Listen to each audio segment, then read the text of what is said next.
Magandang araw mga kaibigan. Bigyan natin ngayon ng reaction itong opinion column ni Mr. Jarius Bundok ng Philippine Star, December 4. Pabor na pabor ito kay BP Sara. Itong column na ito parang kinastigo, sinupalpal ni Mr. Bundok ang mga kongresista. Ito po, ang title ng kanyang opinion is Easy to impeach, but hard to convict. Madali daw mag-impeach. Kailang conviction, iwan ko lang, okay. Very simple lang pagsulat niya. First paragraph, impeachment involves 2 head counts. Dalawa daw na pag ano. It's easy to muster 1/3 of congressmen. 106 out of 316 to impeach BP Sara Duterte. So madali yan. Ako nakikita ko rin, madali. Baka bago mag-break ang mga congressmen, tapos na impeach na nila si BP Inday Sara. Yan ang nakikita ko. 105 o 106 lang of the 316 congressmen, tapos na. Palakpakan ng mga kongresista, akala nila panalo na sila. Okay? So, ito, napakabigat itong paragraph na ito ni Mr. Bundok. Sabi niya, congressmen have herd mentality. Herd ba yung panon? Yung grupo ng mga hayop. H-E-R-D. Herd mentality. Ang lakad ng isa, lakad sila lahat, sunod-sunod lahat. They enact laws almost unanimously. They will sign to impeachment even on toilet paper. Grabe naman. Basta, pipirma daw ang mga yan. Kahit sa toilet paper. Grabe.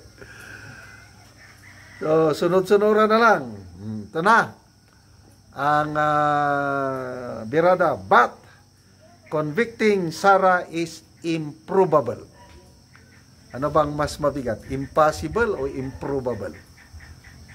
Imposible. Bakit improbable? Okay. Sabi niya, 2/3 of senators, 16 of 24 must find Sara guilty. Kaya lang, ang senador pala natin ngayon, according to Mr. Jarius Bundok, 23 na lang. Kasi si Senator Angara, wala na. DepEd Secretary na, so 23 na lang. Kaya lang, according to Mr. Bundok, ang Supreme Court, jurisprudence, ang bilang pa rin niya is 24. So, ibig sabihin, pag may siyam, o kahit 8 lang pala. Kasi, kahit 8 lang na senador ang moboto against impeachment, 15 ang 15 ang pabor, talo sila. 8 lang kailangan. So, okay. Sabi ni Mr. Bundok, acquittal needs only 9 votes. Sara can easily get that. Okay. Mamaya, sasabihin niya sino yung siyam. Madali lang. Ako rin, nakikita ko, sobra siya siyam ang boboto sa kanya. Pabor. Yung itam. Tapos, sa nakikita ko, maraming mag-abstain. Kasi pwedeng mag-abstain. So, it's either guilty, abstain, or not guilty. 3 klaseng boto. Nung kay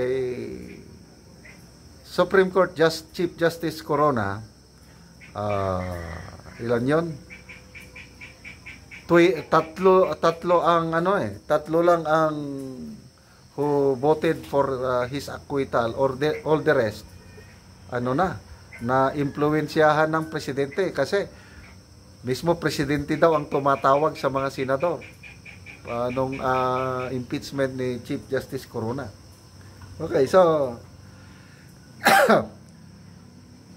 according to Mr. Bundok, baka si Presidente, di ba, ang Presidente sabi na siya na huwag nyo nang ituloy, it's just a waste of time. Sana, why waste time on it? It will tie down the House and the Senate. It will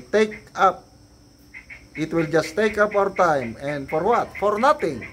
Bakit ganon ang salita o opinion ng Pangulo?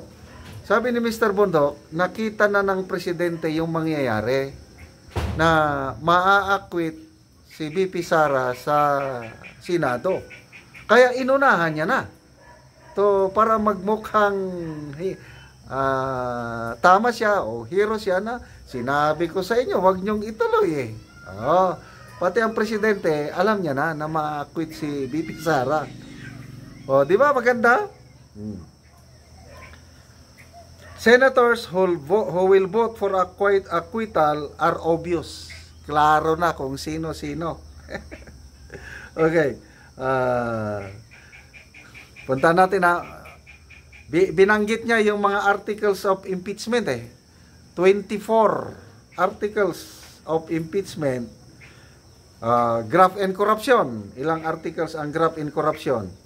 1, 2, 3, 4, 5, 6, 7, 8, 9.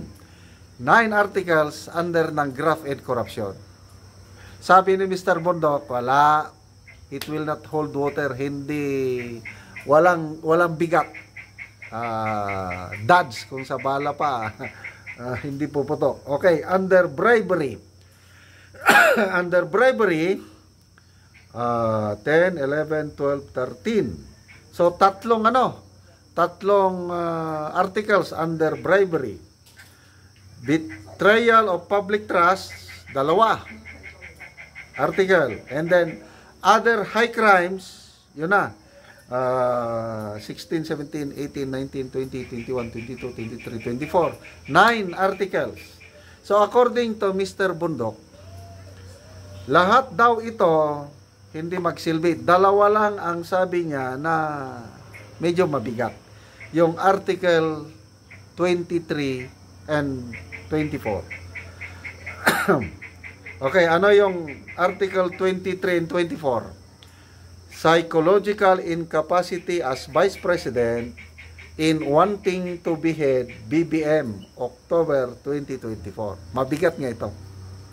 Tapos, 24, plotting to kill first couple, Speaker Martin Romualdez, November 2024. So, ito lang 2 ang mabigat, sabi ni Mr. All others, yung first 1 to 22, walang binatbat, mahina. Okay.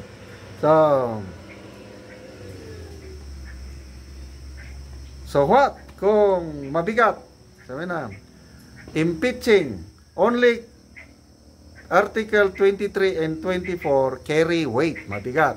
But impeaching Sara now for death threats will politicize NBI and PNP criminal charges against her. Kasi sinasampahan na siya ng criminal charges dahil dyan. Okay, so ito na yung siyam. Tingnan nyo kung agree kayo. Ang siyam na boboto pabor kay VP Sara o mag-acquit sa kanya is number 1, Bato de la Rosa. Agree ba kayo? Loyalist yan ng Duterte. Pangalawa, Bongo. Agree ba kayo? Number 3, Robin Padilla. So, 3 na. Pangapat, Amy Marcos. Panglima, Jinggoy Estrada. Bakit? Sabi niya, PRRD bailed him out of plunder raps. Natulungan ni PRRD itong si Senator Jinggoy para ma-set free siya sa yung kaso niya sa plunder. Kaya pala, nung humarap si PRRD sa Senate hearing tungkol sa war on drugs, grabe ang suporta ni Senator Jinggoy. Kawawa si Senator De Lima na question niya.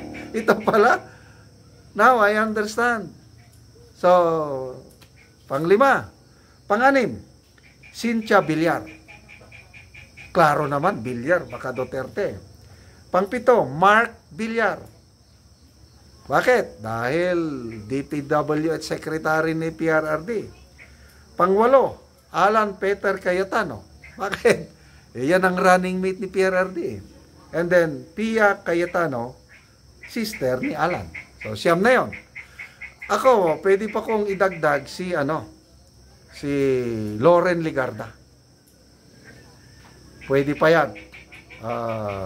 I don't know sa inyo kung sino pang pwedeng maidagdag. Kaya lang, to me, agree ako itong siyam na inilista dito ni Mr. Jarius Bundok. Boboto lahat para sa acquittal ni VP Sara. So, what now? Di wala. So, bakit pa nila itinuloy ang bakit pa itinuloy